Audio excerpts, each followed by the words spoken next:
Good morning to everybody in Australia. Um, I am happy to be here talking to you from the States. It's 4 o'clock on Friday afternoon here, so I know we're talking across the world. My name is Sean Phipps. I am the chair of psychology here at St. Jude, the Children's Research Hospital in Memphis, Tennessee. I've been here a long time. I've been doing this work about 35 years, and I've been at St. Jude for about 30. I was going to say, I've never been to Australia. It's on my list. I've had a couple of opportunities in the past, but the timing just wasn't right. So I hope to get there in the not too distant future. So you can see the title of my talk, and so what I want to say at the outset is I'm going to be talking about good news and positive outcomes, but I always like to start with sort of an apology or an explanation about that, particularly if I'm talking to parents or a patient group, in that I don't want to disrespect the experience of anybody. I know that there is pain and suffering and struggles out there, and many of you have gone through struggles and periods of distress. Some of you may be in that now, and I'm aware of that, and I don't discount or disrespect that in any way. But at the same time, I think this is a pretty amazing story that both our data and our experiences tell us is true, that it's sort of an amazing story about the human capacity to persevere and thrive in the face of adversity and life challenges. So I'm going to tell a story. I told Teresa I have a lot of slides, given variations of this talk in many settings, some of them pretty academic. I will try and make it not too academic or dry. And it's also, I'm going to tell a story largely of the arc of my career. So some of this will go back a ways, and I'll talk about how it's brought us to the research that we're doing now. So I want to start by telling you a strange story, and it's probably better to suggest that it's a story with two strange parts. And this is the first strange part. When I came to the field back in the mid-'80s, the psychosocial outcome that everybody was studying in children with cancer was depression. Validated measures, self-report measures of depression had come out. It was just an assumption that kids going through this illness and treatment would be struggling with this, and so it was a common outcome of study. And so this slide, which has lots of old studies on it, and I will say that in this column that says D, and you see all of those numbers are negative. What that means is those are effect sizes, and those negative numbers mean those are sizes that are showing that kids with cancer were reporting less depression, lower depression than either their healthy peers or what were the normative expectations on that measure. So that's amazing. I was finding that, and I just thought it was amazing. It was unusual. So I say that's the first strange part. But here's the second strange part. If you didn't read most of those studies very, very carefully, you wouldn't know that kids with cancer weren't reporting a lot of depression, because people were not acknowledging it. So the papers would be about depression, but they weren't highlighting the fact that they weren't finding a lot of it. Now, I won't say every study showed kids with cancer less depressed than their peers, but many did, and those that didn't typically found no differences between kids with cancer and healthy kids. And so what you never found, really never found, is studies that showed kids with cancer were more depressed than their peers. But people would write papers and they'd have these titles that said something like predictors of depression in children with cancer. And they'd look at all these factors that might predict the outcome of depression. And it would be great. They could identify whatever, this type of diagnosis, this age, gender, this demographic variable, these psychosocial variables are predictive of depression. But it was only like a little line in the discussion section that might say something like, although kids with cancer reported very low levels of depression, we were able to identify A, B, and C that predicted it. And I always thought, you don't hide that in the discussion, you highlight that. I would put that in the title.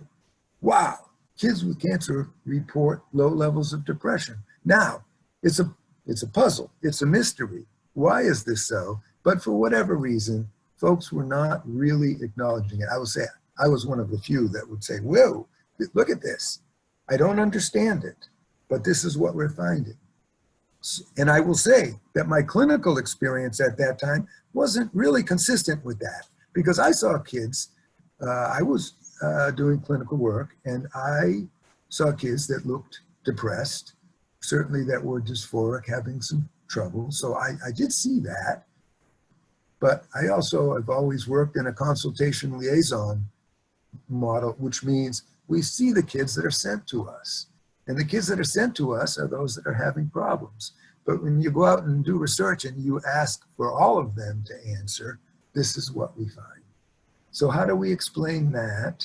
Well, one could be our measures are broken. They just don't work. They're not getting it right. And that's a possibility.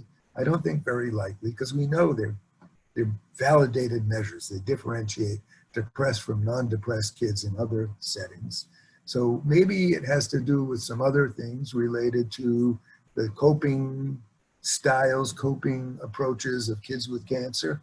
So we began to look at this, and I'm not going to go into detail about some of the factors we looked at, but I will just show you one. So this was an early study that we did in which we got about 150 children with cancer here at St. Jude, and was cross-sectional so that we have children who are on treatment, recently diagnosed and on treatment, but also children that were off treatment and some long-term survivors. So it's cross-sectional in terms of time since diagnosis.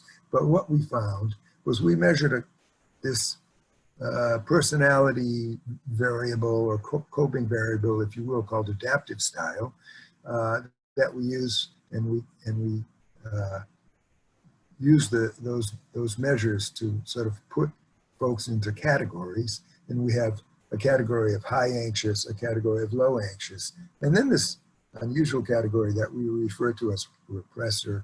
It's not a good term, but that's the term that people use. And those are folks that report very low levels of anxiety in the context of high defensiveness, or really scores on a scale of social desirability. So in this study, where we looked at about 150 St. Jude patients and about 500 children from schools in the greater Memphis area around us, we found a couple of things. One, there were big differences in adaptive style between kids with cancer and healthy kids, in that there were fewer kids in the high anxious category in the cancer group, and there were more in the low anxious and repressor category. And that adaptive style was strongly predictive of depression, as you can see here. Those that are low anxious or repressors report much lower levels of depression than those who are high anxious. So we have that difference, plus we have fewer kids that are high anxious and more low anxious in the cancer group. That goes a long way to explain the difference in depression. It doesn't necessarily explain the difference in adaptive style, but we will let that go and move on. Despite this second strange part where people weren't acknowledging that they weren't finding a lot of depression, at some point they started to acknowledge it. And at the time, they said, the problem is we're measuring the wrong thing, that this traditional mental health outcome of depression is not specific enough for this setting. We need a different measure. And so the measure that people move to, and it's still probably it's probably one of the most common psychosocial outcomes that people look at these days, is post-traumatic stress. So that sort of became the outcome of interest later on. What happened, there is this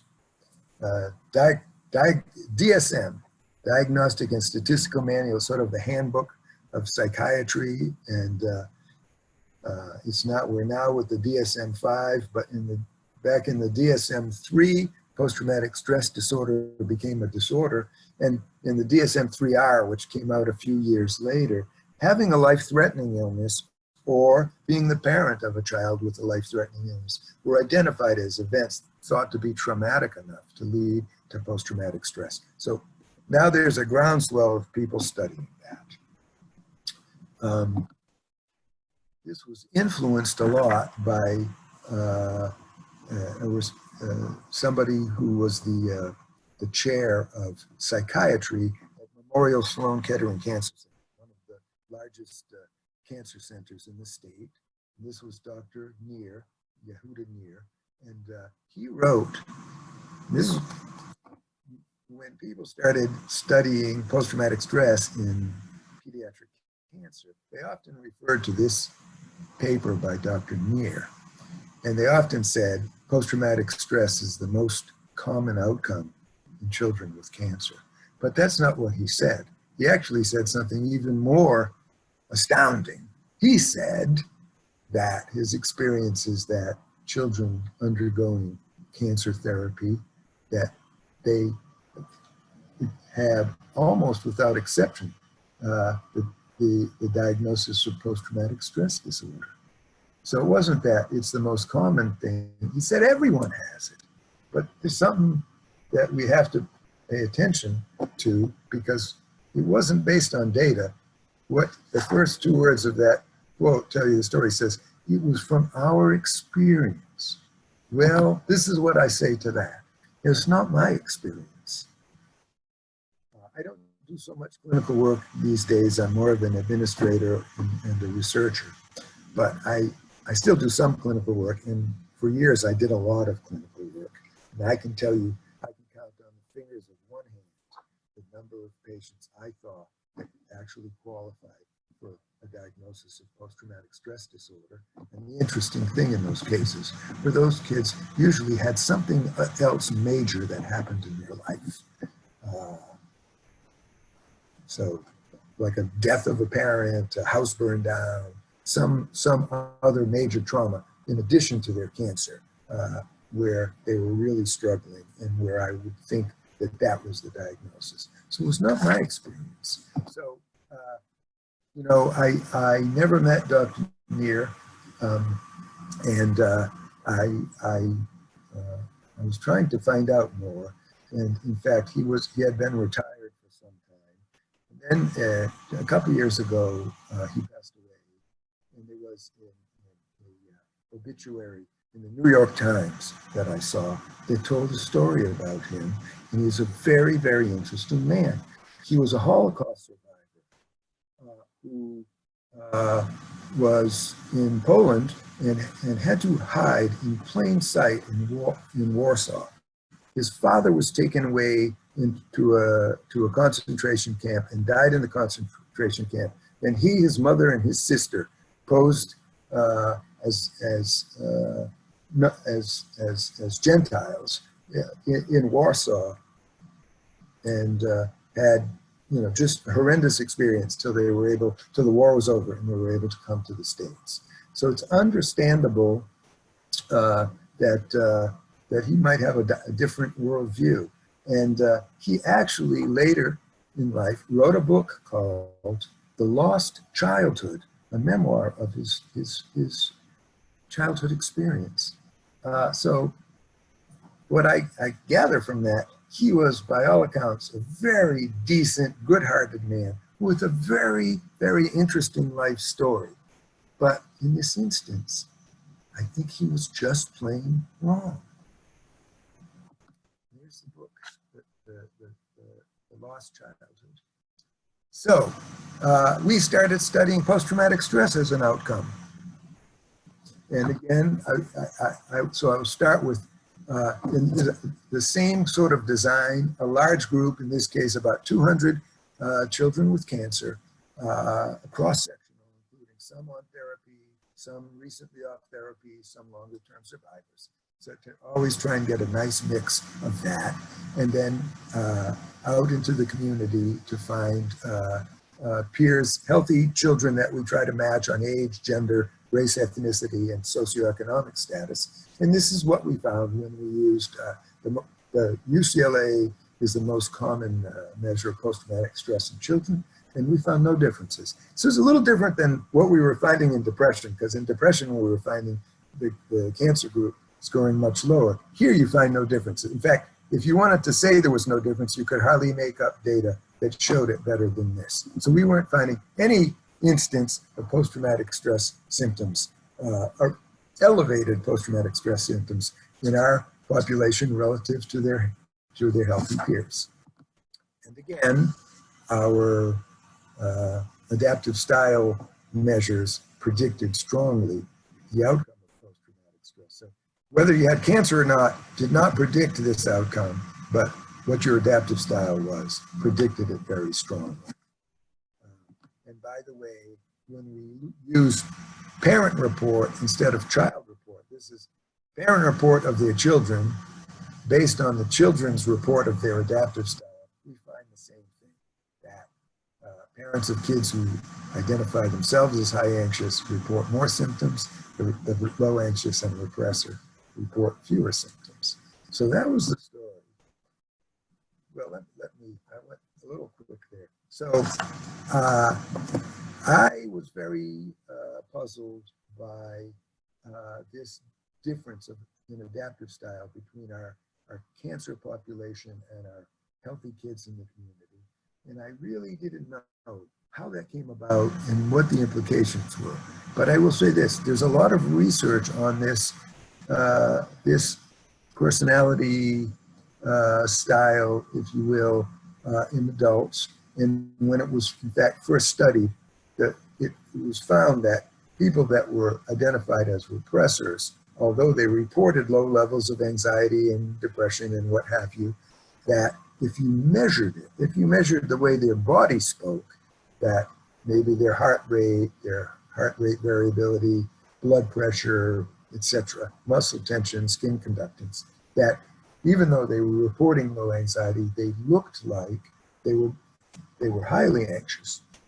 And that in adults, there's some evidence to suggest it was related to certain health outcomes, like people who have more high blood pressure or other sort of somatic types of illnesses. So we questioned this, whether is there a price to pay in some way for children who are reporting low levels of distress, that either they're feeling it in their body in some way that could have a negative effect, or maybe they're delaying it and it's going to rear its head later in life, or something like a question, is there a price to pay? So we did I took a detour in my career, and we spent some time doing laboratory studies, bringing in kids with cancer, and again, matched healthy peers from the community, and stressing them in the laboratory. I mean, mild stressors. We would ask them to do math problems, or we would ask them actually to talk about stress in the children with cancer. We'd ask them to talk about their cancer experience and what was stressful about it. And while they did that, we would measure their heart rate and blood pressure and so on. And for their healthy peers, we would do a similar thing. They would do math problems, or they would talk about a stressful event in their life, and they would talk about a difficult experience that they had at the doctor or dentist. And so that, you know, we did 2 studies like this, and we brought in a large number of kids with cancer and healthy kids and did the same things with them. Here you see we're measuring heart rate variability, blood pressure, muscle tension at 2 sites, skin conductance. And I always like this slide because when we first wanted to do this study, our IRB, our ethics review board that would look at our proposed research, were very concerned, like, well, you're going to take kids with cancer and you're going to stress them? Aren't they stressed enough already? And so, well, these are normal stressors. These are normal things that people would experience on a day-to-day basis. And I love this picture because this is one of our patient participants, and you can see it wasn't too traumatic for her. They would get in and, you know, they would have some fun and so on. And I throw it up there just as an aside to tell you, this is what we found, that on all of our stress tasks, the mental arithmetic, discussing a stressful experience, a stressful medical experience, and so on, we got very good responses. Heart rate went up, blood pressure, on all of our outcomes, we got good responses. And we found no differences, 0 differences between kids with cancer and healthy kids. Nor did we find differences based on adaptive style. As they found in adults, the repressors had more heart rate increase, etc. We didn't find it. We did a lot of work for a long time to show we didn't find differences. So it changed my thinking about this a little bit. So anyway, where are we at? After 15, 20 years of study, trying to find it, found no evidence of increased depression, post-traumatic stress, or other negative psychosocial outcomes in our population of children with cancer relative to healthy children. We did find that adaptive style is very important determinant of adjustment, regardless of whether you have cancer or you're healthy. And I don't want to talk about adaptive style anymore, other than to say it's just an example of what we would call a premorbid dispositional variable, a personality variable. It's sort of what you bring to the game. So if you're tending to be high anxious, that's what you bring in. If you're tending to be low anxious, that's what you bring in. But the cancer experience wasn't moving that needle very much. Our findings were in several studies regarding the outcome of post-traumatic stress symptoms suggested that maybe this wasn't the right model and approach. And after doing these studies in the lab, where we tried so hard to find distinctions, I was a skeptic. I will tell you, I was a skeptic. I thought there's something there that we're missing. And after many years, I concluded this, that our kids with cancer look so good on our measures because they are doing good. But I can't say that I convinced everybody about that. And you know, there were a lot of people that don't agree with us and would throw tomatoes at our work.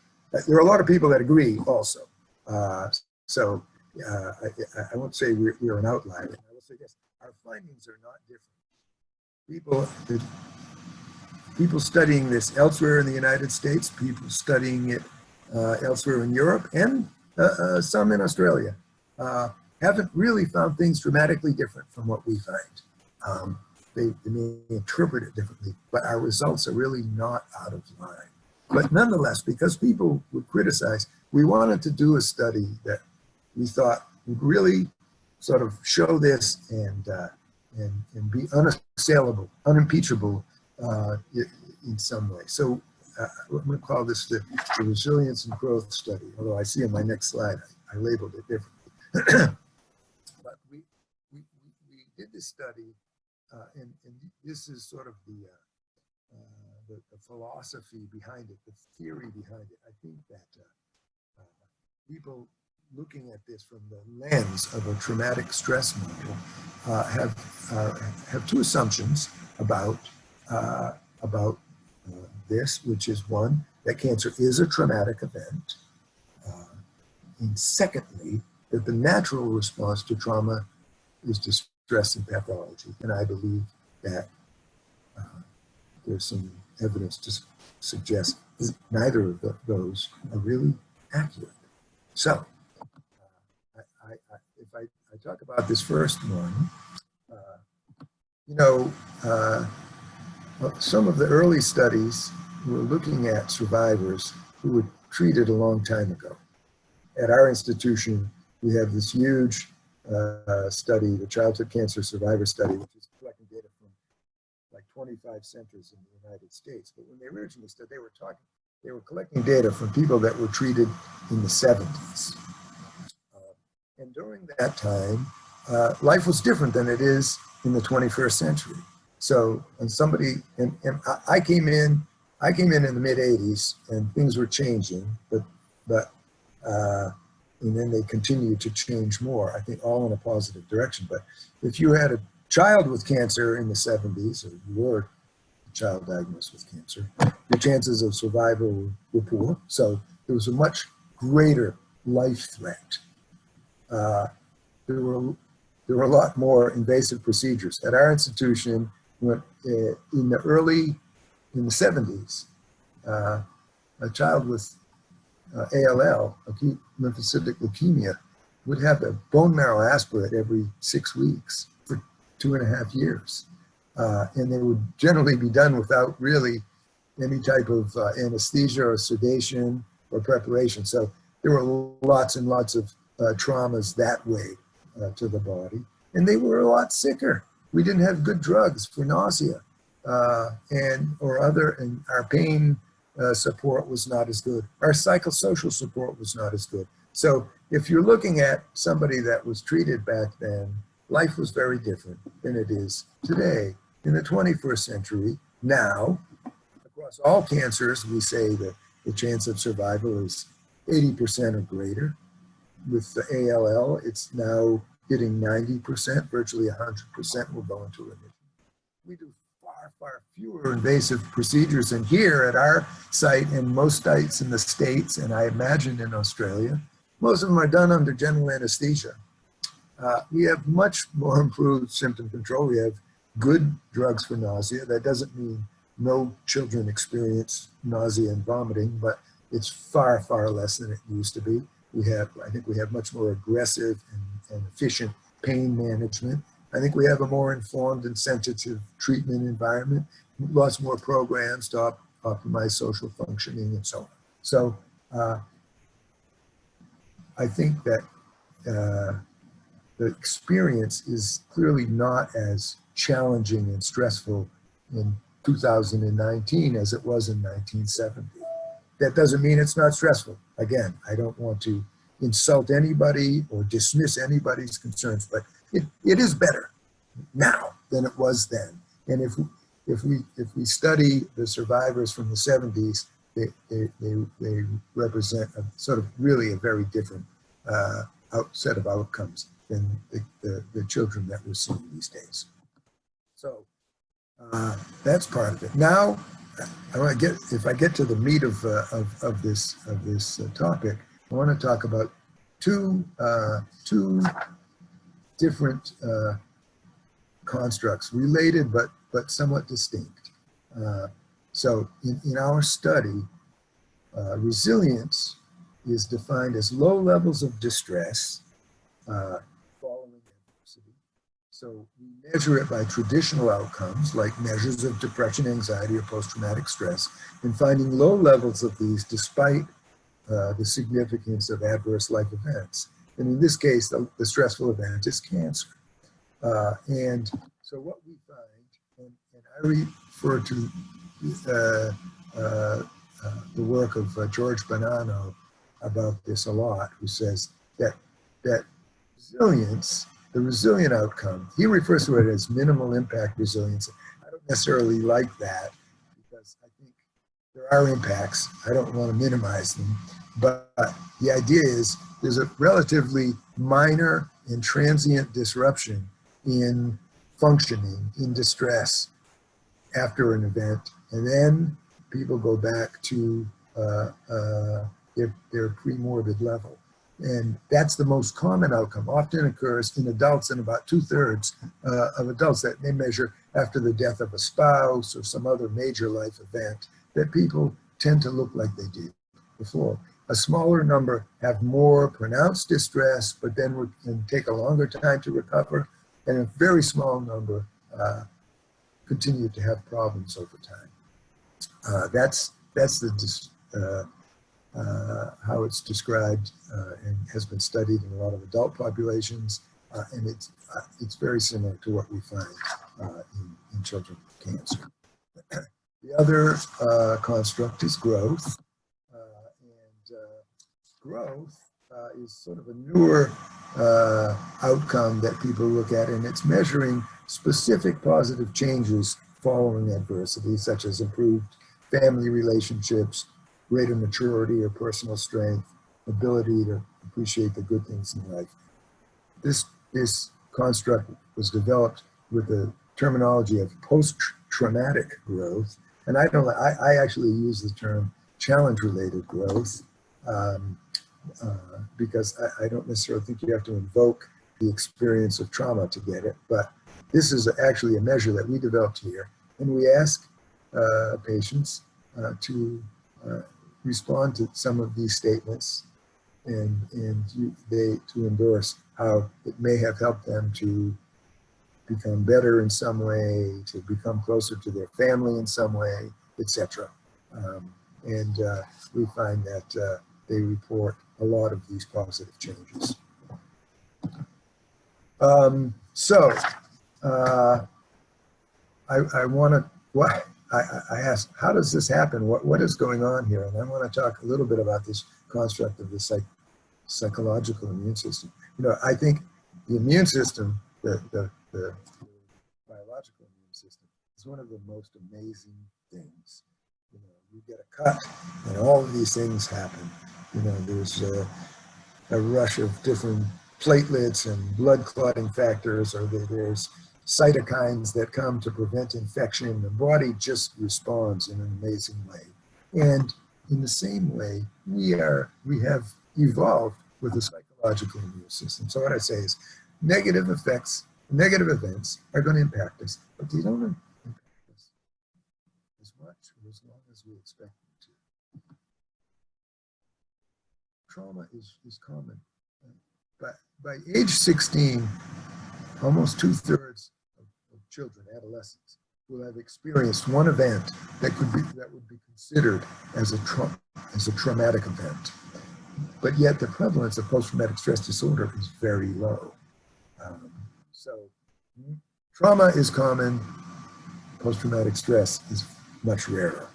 And you know, we all are going to cope and adjust. Some may not adjust so well, but you cannot not cope. And processes occur when you experience stress that help you to respond to it. So here's a short list. And many of these things are actually considered as, you know, in the psychology literature, or certainly in the psychoanalytic literature, as negatives. But these are things we all do. And some of them we do consciously and intentionally, and some occur almost outside of our awareness, almost automatically. But we do some of these things, and it's what keeps us going. We wouldn't have survived. I always feel we could take an evolutionary view of this and say we would not have survived as a species if the response to stress was to sort of curl up in a fetal position and not continue and not find a way to continue. And so we have this repertoire of things that we can do to move us towards an adjustment outcome, and why resilience might be the rule. I'm going to skip this stuff. I'm going too slow. This is very interesting, but it's a little bit of a aside. It's a little bit of a detour. So let me say the other assumptions that have biased research in this way relate to focusing effects And the lack in most studies, not ours, but in most studies, I always think it's important to compare children with cancer or parents of children with cancer to children who are similar in other ways, but just don't have cancer or don't have a serious health problem. Same for parents. And we don't see it much, and it's related in part to the problem of focusing effects. And I think these two things together that we have, and I'll explain it in a minute, we have studies that induce a strong focusing effect, and then they don't have controls. And it's sort of like a perfect storm that would load the deck, if you will, to finding negative outcomes. So what is this about? Most studies, including many of ours, if you're studying kids with cancer, you identify cancer as the event or as the stressful issue and it makes sense because that's what we're interested in. We're interested in cancer-related symptoms. However, then these assumptions, it assumes the patient perceives cancer as a trauma when they may not, and it creates this thing called focusing effect or focusing illusion. And so what does that mean? I will ask this question: would you be happier if you were richer? This is the problem of how we design our studies. So I'm going to tell you that the way we ask the question is so important. There are a lot of examples of this. I'm going to show you a very loaded one because people usually are entertained by it a little bit, but it proves the point. So here's the deal. One of the classic studies here, I'm sorry, I have a slide here to tell you a little bit more about it. Where does focusing effect come from? It is a problem of introspection. If somebody asks you how you are, you have to, if you not just answer automatically fine, but if they really want to know, they ask you how you are, you got to stop for a second to think about it. I think even factually, sometimes people say, how was your weekend? And if I'm not just going to automatically say, it was fine. So I have to stop and think about it. If somebody asks you your address or how tall you are or your phone number, you can answer it without introspection. It's an automatic thing. But if they ask you how you're feeling, you got to stop and think about it. And when we give questionnaires, people, how are you feeling? They need to think about it. Because it's subject to introspection, it's also subject to suggestion, and you can influence by the context of framing of the question.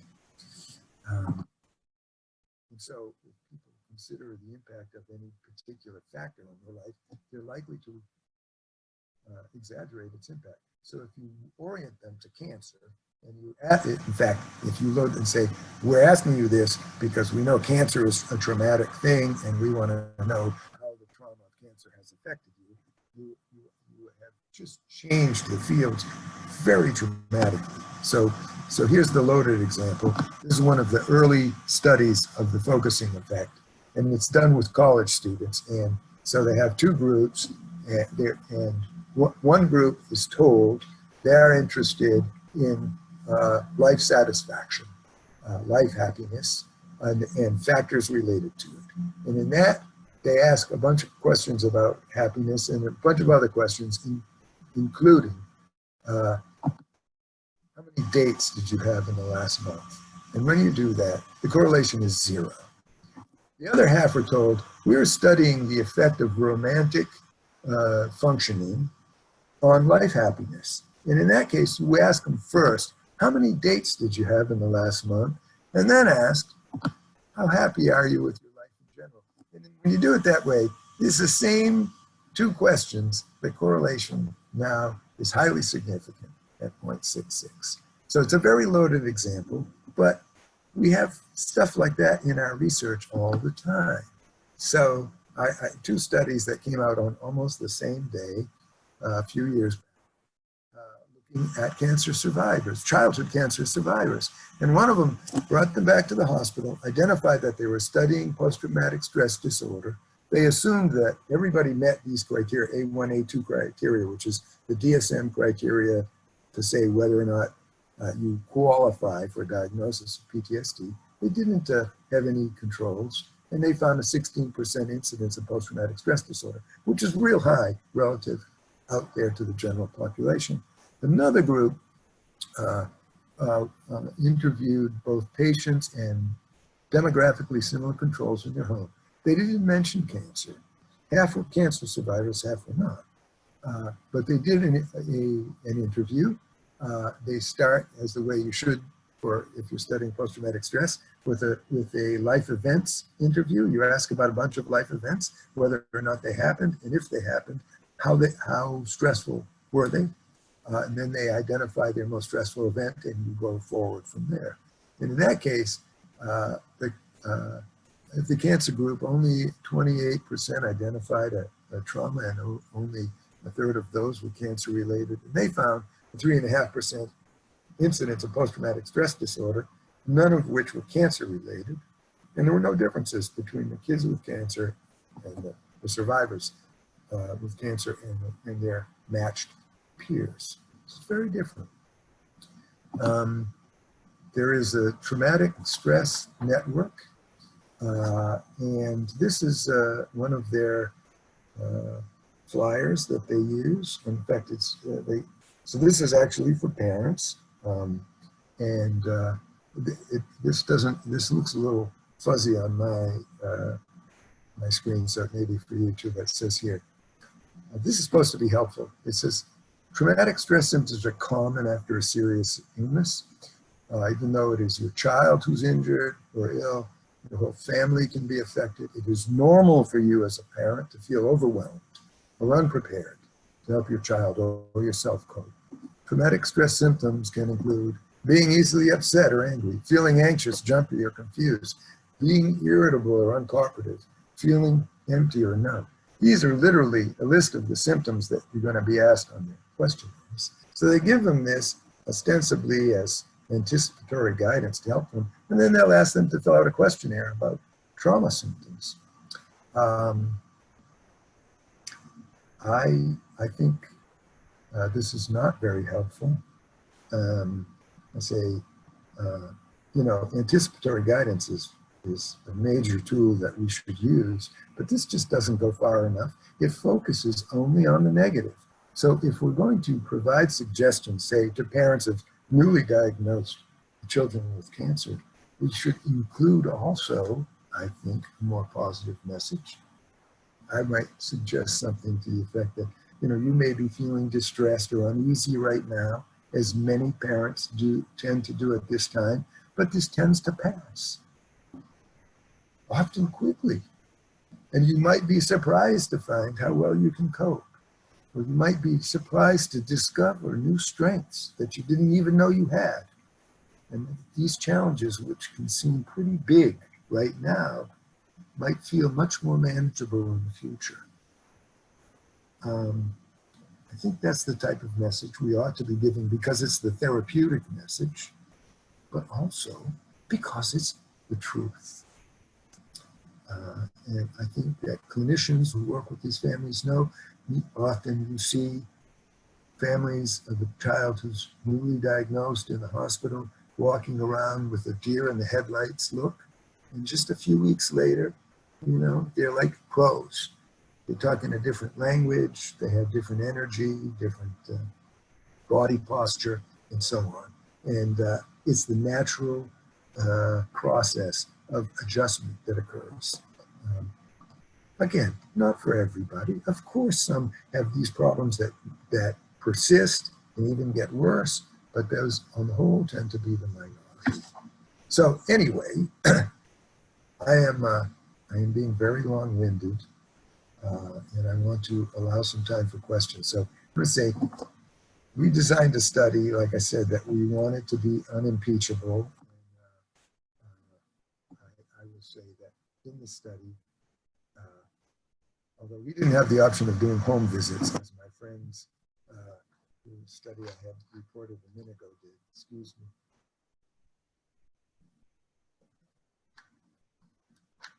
We have to bring them here because our patients come from all over the country.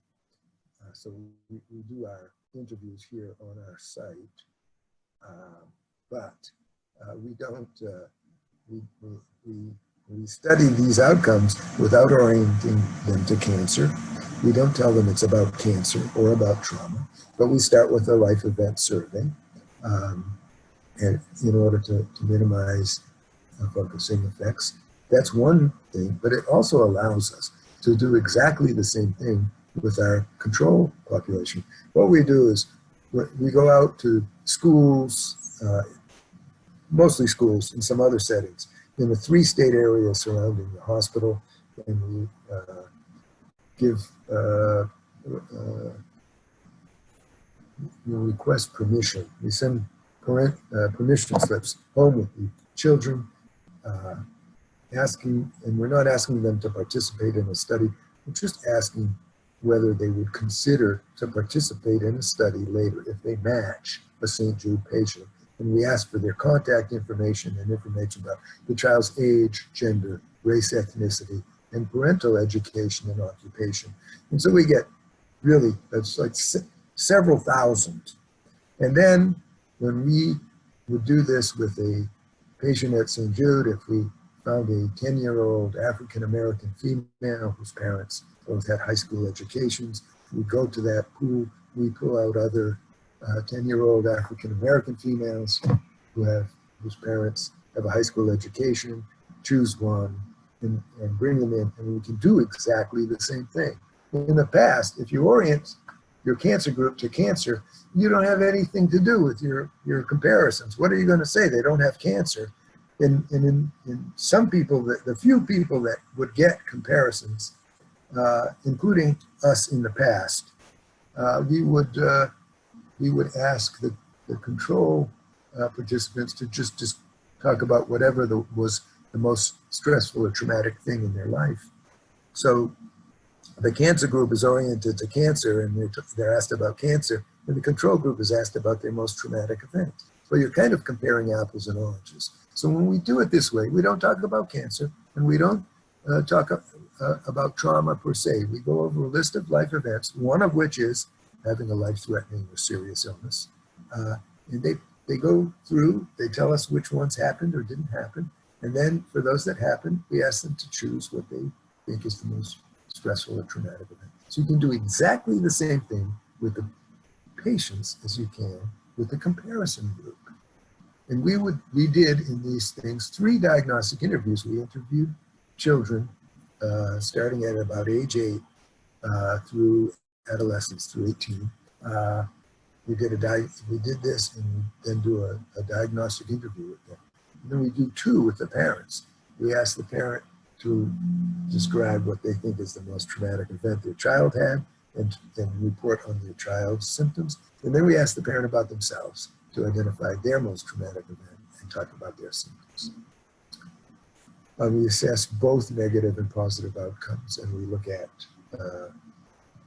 a number of different outcomes and predictors of those outcomes. So just jump to, I'm just going to, I'll quickly go through the results. So the way we do it, the first question might be, if you don't orient them to cancer, how many kids identify cancer or a cancer-related event as the most traumatic event that they've experienced? And the answer is about half. In the previous literature that I showed you, where it was only 28%,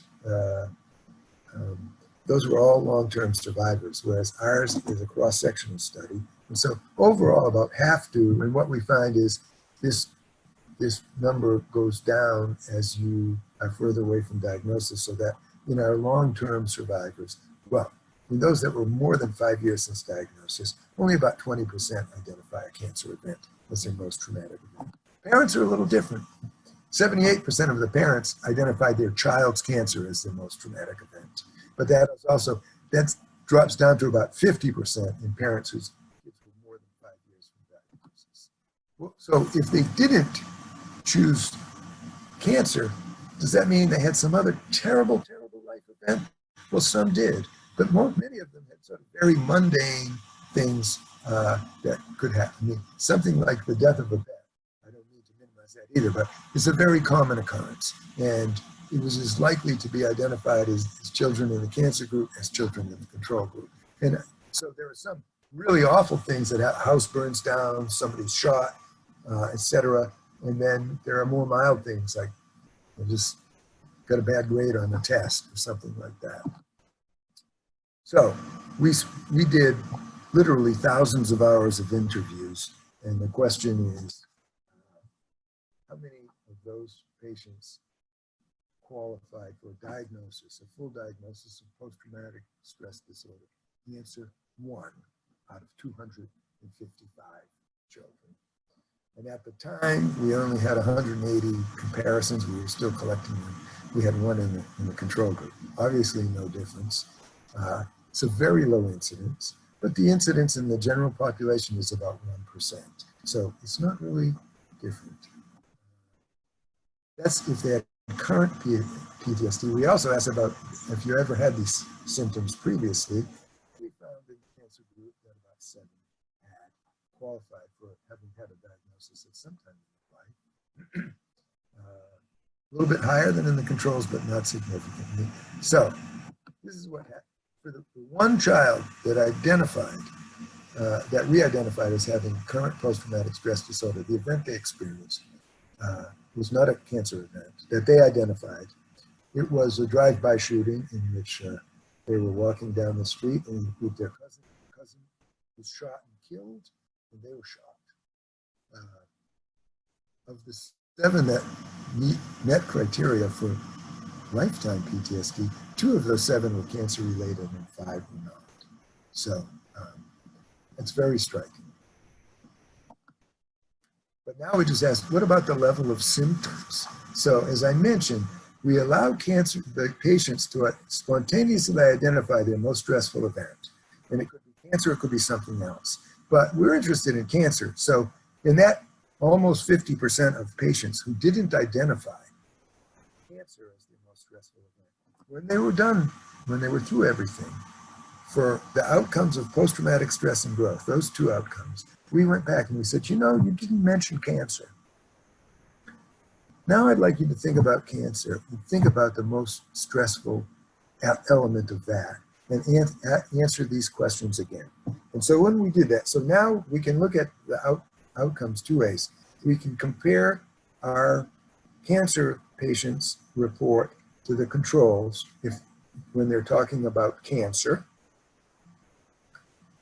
or when they're just talking about their most stressful event as a non-cancer event.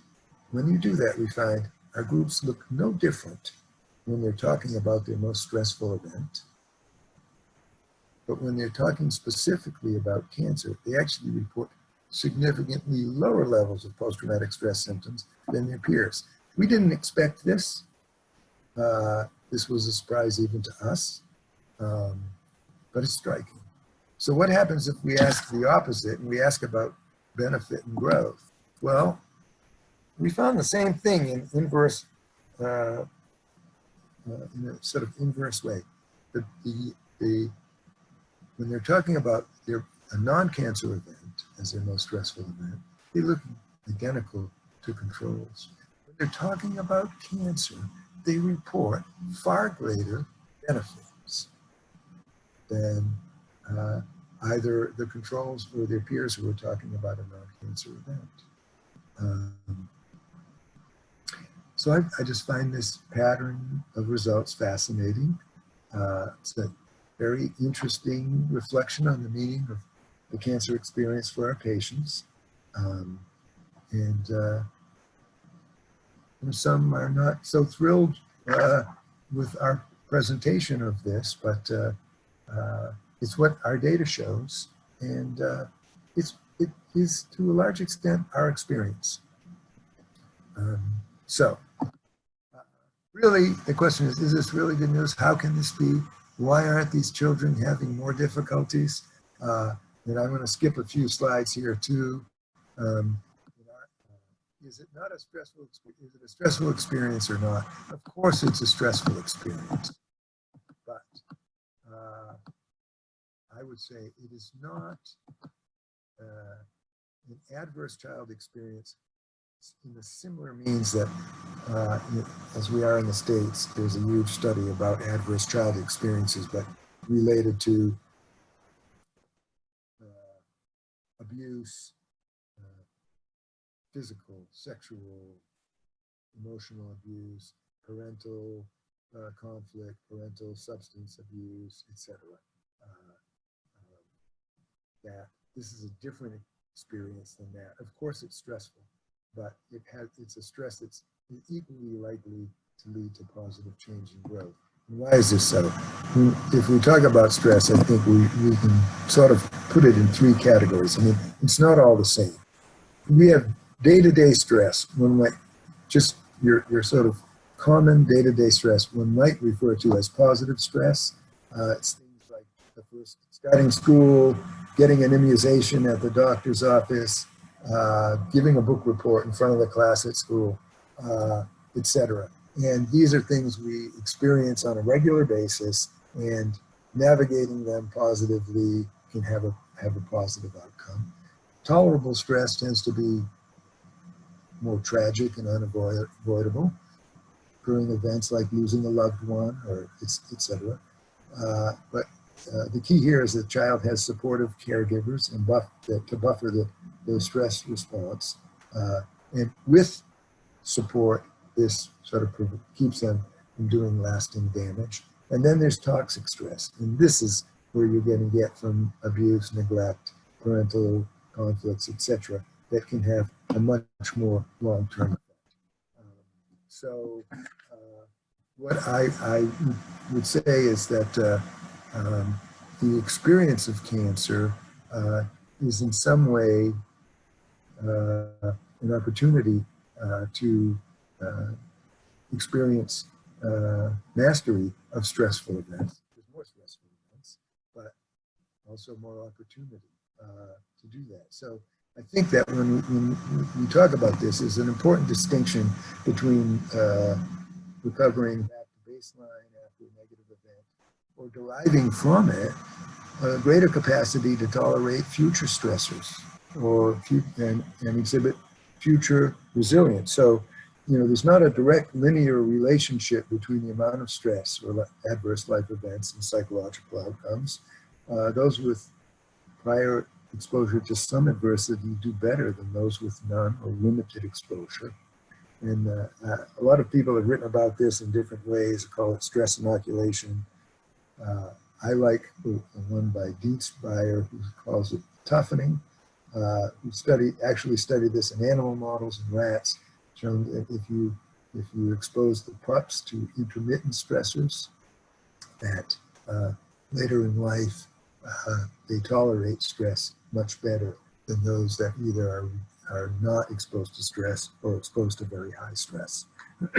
He would describe it as almost the analogous to the development of fitness and exercise. So I have a sort of a conceptual model of how this happens. You have cancer. It is, of course, a very stressful experience. There's a lot of things one brings to it, their past life events, their general disposition or personality, differences according to the disease or treatment. But it provides a lot of opportunities for mastery. That the kids with cancer have more day-to-day stresses, whatever, having to have their port accessed or be admitted to the hospital or so on. But they generally are doing this in the context of supportive environment, support from parents and family, support from hospital staff and so on. And so in the process of experiencing these many stress events, which are stressful but manageable, that they develop the capacity to tolerate stress better. It's an increase in their capacity for self-regulation than if you want, like the term toughening. That could ultimately lead to these positive outcomes. So that's the end of the story. There are other pathways or mechanisms that could lead to resilient outcomes. It's what I think about a lot, and I'm happy to talk more about that. But I will just stop there. I would just say when people ask, "Are you?" and I think I have been misquoted or misinterpreted, because if I talk about positive outcomes, people think, oh, so you don't think cancer is a stressful experience? Of course I do. Of course it is. But using this model, I would say that overall, in general, for most people, it would fall into that medium category of tolerable stress, that it's rarely a toxic stress and frequently can be a positive stress. So I have similar data for parents, and you're a group of parents. I would just tell you, we found fairly similar outcomes. But I will just tell you that that's the case, and get to the conclusion. I think the most common outcome for children facing the challenge of cancer is resilience, which I would refer to as low levels, generally not none, but low levels relatively of depression, anxiety, and post-traumatic stress relative to what anyone out in the general population might be experiencing. However, they seem to experience a higher level of growth, which we refer to as challenge-related growth, not post-traumatic growth. There's many potential pathways to this resilience, but findings point to cancer, the cancer experiences as involving a number of manageable stressors, and in that sense, that provide opportunities for mastery experiences. And the prevalence of these outcomes highlights the capacity of children to cope in the face of significant life challenges. So, I mean, I think that's an attitude that's a good one to have as you're helping your child navigate some of the demands of cancer. Is to have confidence in them, support them, and can have expectations that some things that are difficult will get less difficult, and with support that these day-to-day stressor experiences will become more manageable, and in fact that may leave your child in a good place to face other future life stresses that might come. So I will stop there. And thank you for your time, and I'm happy to take questions. I'm sorry I used the full hour. I planned to stop at 10 or 15 minutes ago, but I tend to get long-winded. So this is a couple of pictures of the St. Jude campus. Every building on the St. Jude campus is required to include the statement, Danny Thomas, founder. So in the bottom right, the guy on the right is Danny Thomas, and the guy on the left is another famous guy from Memphis. So thank you for your time, and I'm happy to take questions.